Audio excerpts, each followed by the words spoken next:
started in Södermalm, and when they built the Söderhallarna back in '93, we had a big shop that was cheese and meat, and we had a lot of lunches. We made 2 lunches each day that people could buy in a box and take home. And then 14 years ago, they rebuilt this place called Nacka Forum, and then they wanted to have like a baker, a fish store, and and a meat store as well.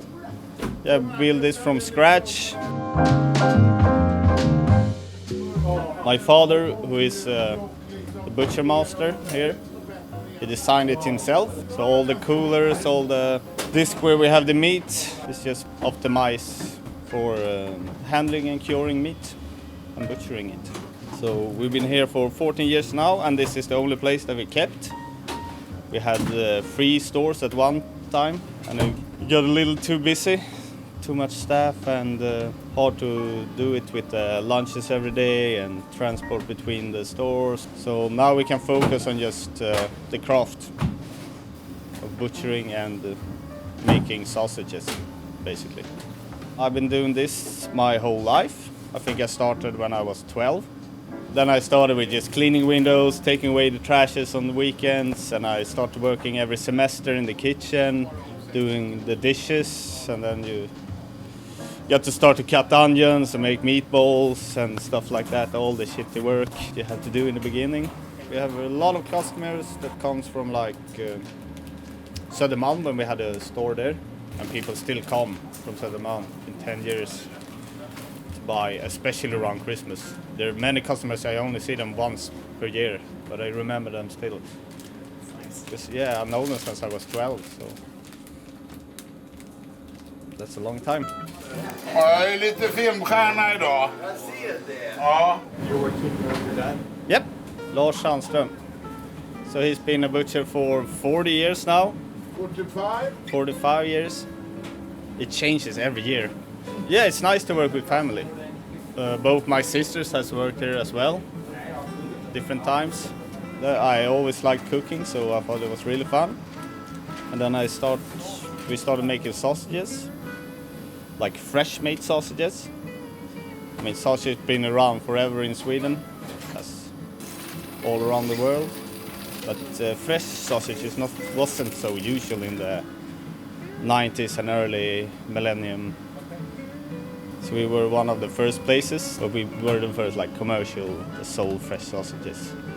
So I got really hooked on that, and I love the whole process of like you buy a whole animal and you cut it and you try to like sell the whole from nose to tail. And what we can sell in the over the counter, we make sausage of, so we don't waste anything. So I like it. Way of working.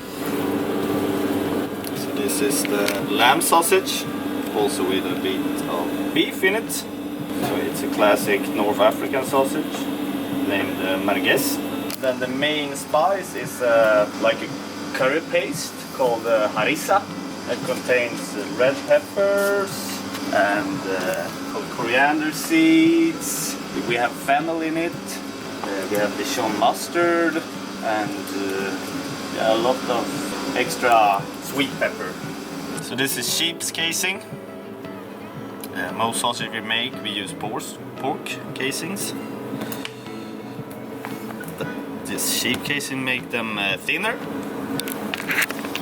Then it's more fragile. In this one we use water to bind it. Then you pick them so the extra excess water will run out, and also so the cases doesn't break when you cook them. I think the main problem is to get people to the store, because we basically only sell meat, so that's a very narrow product. I mean, we have sauces and also charcuteries and cheeses, but because it's so specialized in just one thing, it's hard to get people to come here often. Grillskinka. That's our main Christmas product. We make it ourselves, like you did back in the days. Yeah, we cure everything with the bone inside, so we salt it with the bone, and that preserves more flavor inside and keeps the meat whole as long as possible. And then we cut it, every muscle for itself anatomically, and then we put it in nets so it keeps its shape when you cook it. It doesn't use any extra like binders or just salt and a little bit of sugar, which is good. We have to take up all the meat every night, and then every day we have to take care of every piece and put it down one by one, check that it's good. And the pieces we don't feel like we don't want to sell, we make sausage out of it. So that's how we can buy the whole animal and use the whole animal. And even the bones, we save all the bones. For stock or? Yeah, for stock. So we have evening courses, mainly in making sausages. And then everybody makes their own sausage. So they get 3.5 kilos of meat, and they get the recipe, and they have to pick out all the spices and mix them. And they get to grind the meat, and they get to fill the sausage casings and make the sausage. So the point of the course is that to keep this craft alive so people can make it themselves.